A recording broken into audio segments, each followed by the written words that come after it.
Hello everyone, it's Partyfoot back with another replay of Mechabellum.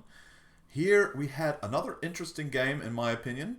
Our opponent went for the training specials. Now our opponent in this game is going to show off a pretty unique set of choices, which I kind of dug, really. At first I thought, wow, this person really isn't going to know what to do, but they sell their starting Tarantula in order to pick up Stormcallers and a unit of chaff, if I'm not mistaken. So 3 marksmen, Stormcallers, Tarantula, and some, I think it's crawlers in the end. Or is it? Not even crawlers, actually. Excuse me. The field recovery itself costing 100.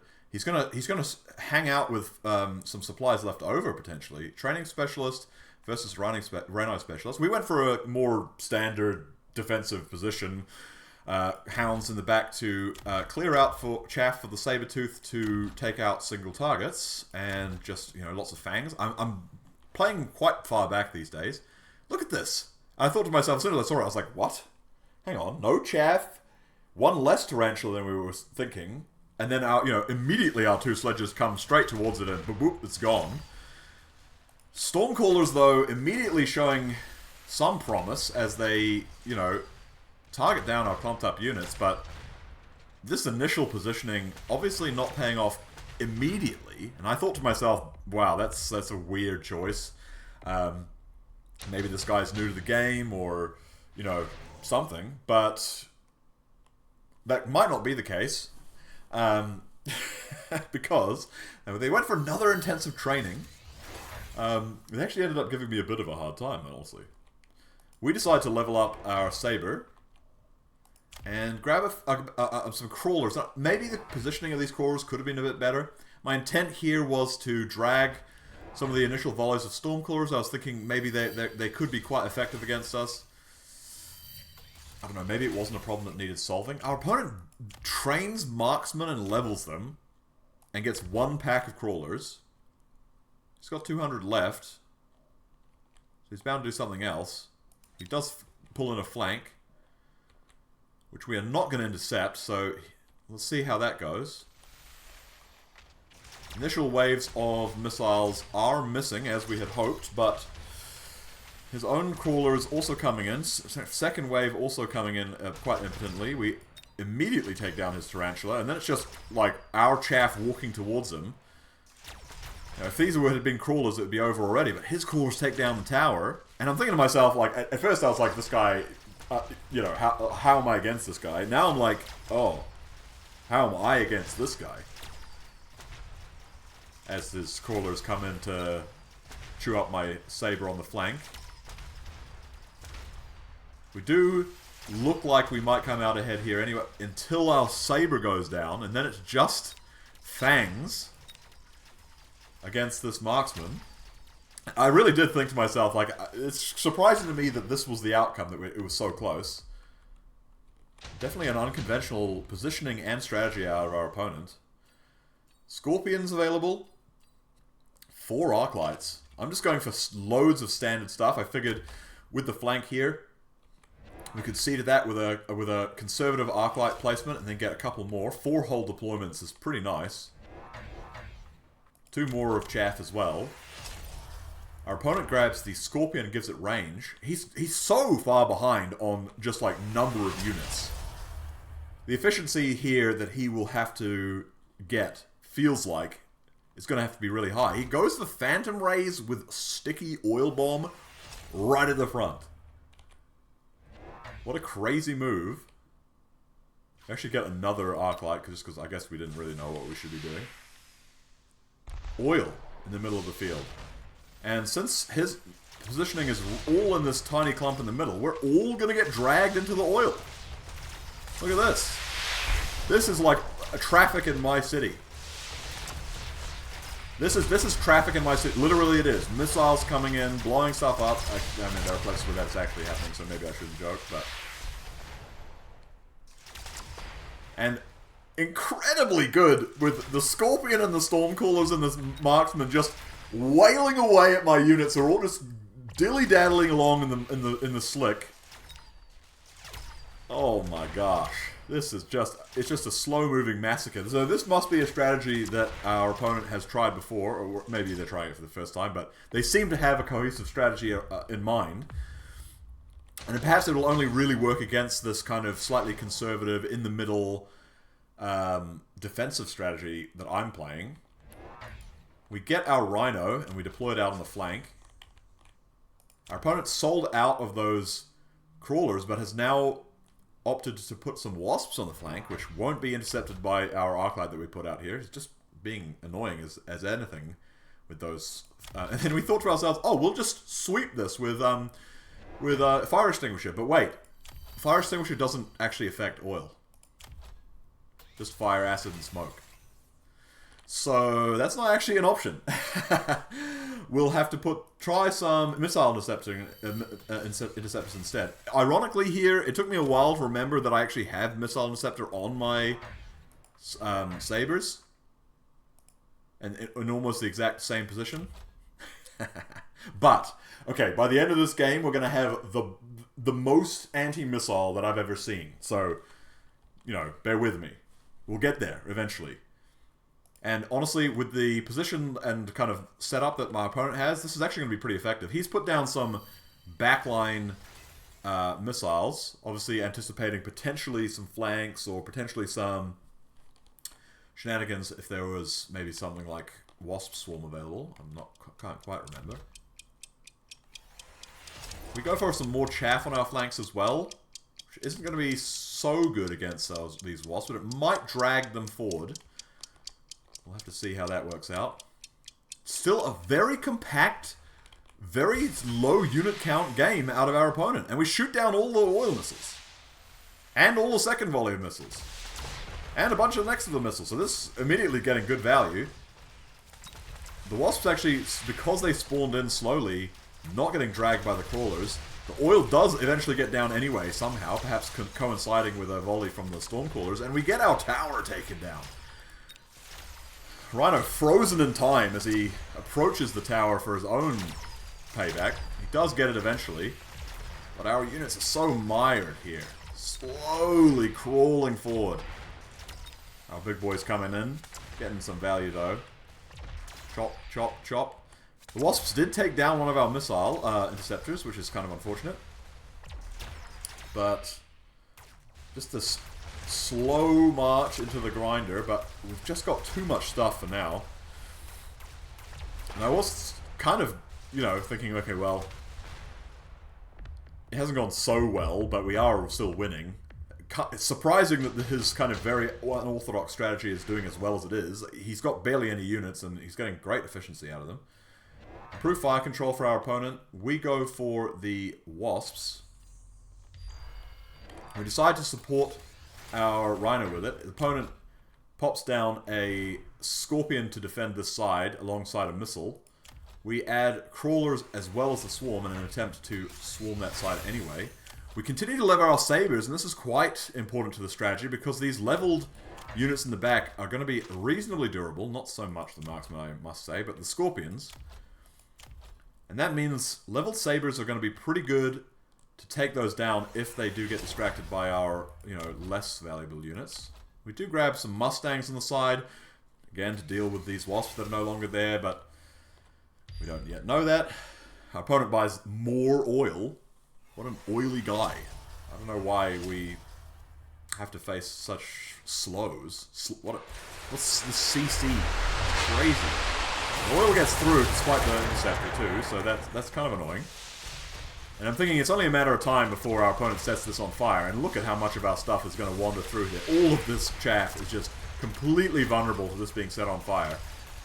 There's nothing we can do to clear the oil.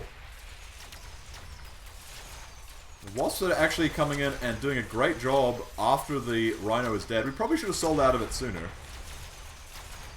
Taking the tower, potentially turning this battle. Our sabers now have range. I figured if they stay behind everybody else and they can start engaging a bit more early because of that range and they get, you know, getting delayed in the oil, then they'll be able to take down these Scorpion, which has been the case for this round.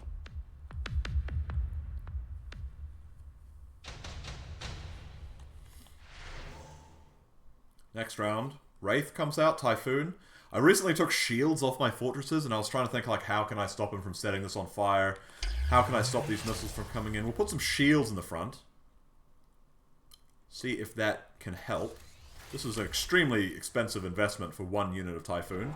You know, I could see you questioning that.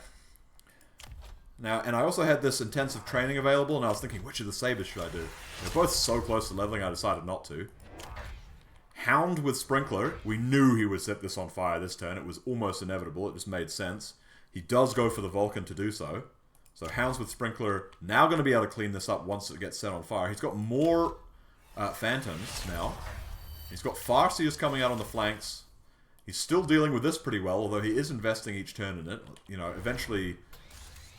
You know, if we don't continue to invest, eventually this is going to start biting into his budget. We probably should sell this guy. Again, get that item back. We figured we can't get a 500 credit upgrade for one set of guys, can we? So at least get a second set, my god. So much investment on the flanks, he's managed to bait out quite a good amount of units.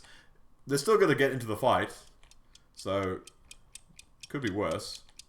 He's obviously still reasonably concerned about flanks himself, but... And the missiles come in. More oil. These rays on this side looks like they're gonna... And the fire comes out. But we anticipated it, and the sprinklers are perfect. We do lose quite a few units on this side, but... I mean, you couldn't ask for much better of an outcome than that in terms of clearing that up. Our opponent was probably dismayed in that moment, thinking, well, there goes my strategy. I mean, I hope that that's what they were thinking. Big hit from the Scorpion, though. Takes down 2 of those Typhoons. Good thing our Saber is leveled.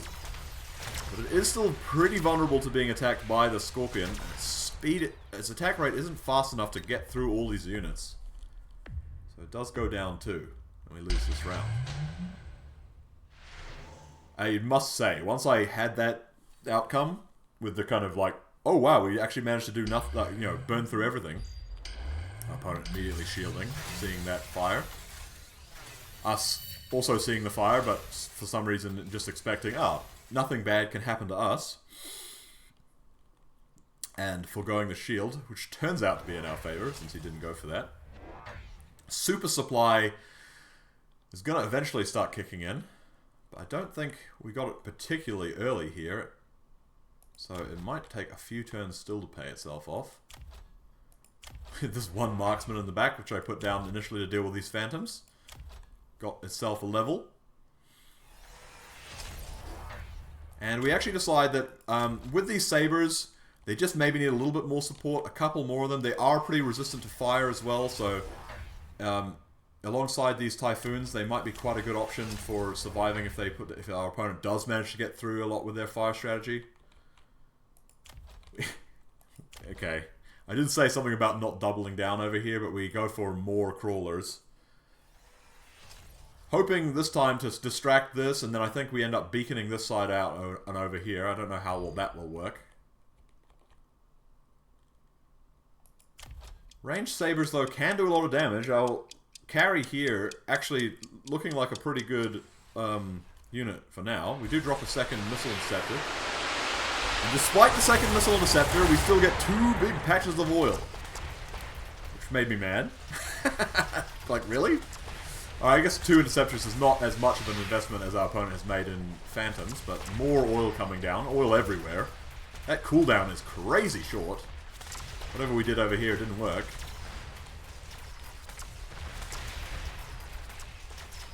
Chaff units. Soaking up most of these Scorpion shots for now, but our Saber is exposed and does go down. Other Sabers crawling into the fight. Finally engaging onto these Scorpions and taking them down. That's nice to see. Interceptor getting a bit more work in, justifying its existence.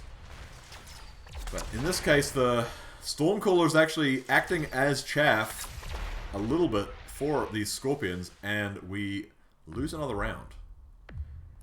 Scorpions are a bummer to deal with when you have a lot of kind of clumped ground units. Another super supply? This was perhaps the one I was thinking of. Maybe he did get it quite early. And now I'm thinking that it was the one that was late. Shield comes down, shield airdrop. Again, to avoid as much of this missile shenanigans as possible, our opponent grabs a second Vulcan and goes for the incendiary bombs. A third Vulcan with incendiary bombs. I've tried this strategy before and I didn't find it to be very good, but actually our opponent looks like they've got a more mature strategy going for it. We grab some Mustangs and give them missile interceptor, put them right in the front. This is when we were getting fed up. I didn't want to be made fun of anymore. I didn't want to get shot at with oil anymore. So I put those guys in the front. Put some Typhoons out in the front too. More shields. Hopefully absorb more of these oil slicks, more of this Vulcan flamethrower damage. I again failed to sell this guy. You can see that basically everything disappears here instantly. Shield's holding for now. A furious amount of missile interception coming out. We picked up missile interceptor on our Sabertooths now, and this time, no oil. You see that? See this beautiful green planet we now live on? Look at the firepower, the intensity, the density. It's all there. And against it, our opponent cannot survive. So, you know, missile interceptor on the Sabres, missile interceptors, and missile intercepting Mustangs end up being the ticket. Somehow selecting his dead units there at the end, and there we go. Another game settled out. I think I'm at like 13k. 13k. Wow. The 1300 or so MMR at the moment. Maybe heading towards 14. Still, I guess, winning a decent number of my games, but they're starting to get more competitive, I think, compared to when the season first started. Yeah, pretty happy with those. That initial Hound fire extinguisher take, and I was very happy in that final round of the amount of missile interception we were able to get, really stopping these incendiary bombs and these sticky oil bombs from achieving anything. You know, I think missile interceptor on Sabres is pretty good because it doesn't interrupt their main attack, and these unleveled Mustangs also doing a pretty good job of shooting down missiles. So, in the end, this very interesting strategy out of our opponent, trying to funnel us into a single spot and then oil it all up, and then, you know, once we'd kind of fallen into this trap of getting sucked into the oil over and over again, he was like, why not set the whole thing on a blaze? You know, burn all the chaff down, and kind of just have a few DPS long-ranged units in the back, marksmen and scorpions to finish us off. Cool strategy. Yeah, we did manage to weather it. Nice buying and selling on this opponent. We kind of invested in the other flank in case he would do it there too. He didn't. So, definitely poking and kind of getting us from different angles. Should have sold this so long ago. Look at it, just, well, considering it's at the adversity it faced, it did actually pretty well, but it could have done better. Such a good upgrade for the Farseer. The base range is so high. I don't think... Did he get something to improve that this round? It looks like it. I don't think that's their base range normally. Interesting that it still shows that there. But anyway, thank you very much for joining me for another episode. You know, please join for the next one again if you enjoyed, and I appreciate your time. Partyfoot signing out.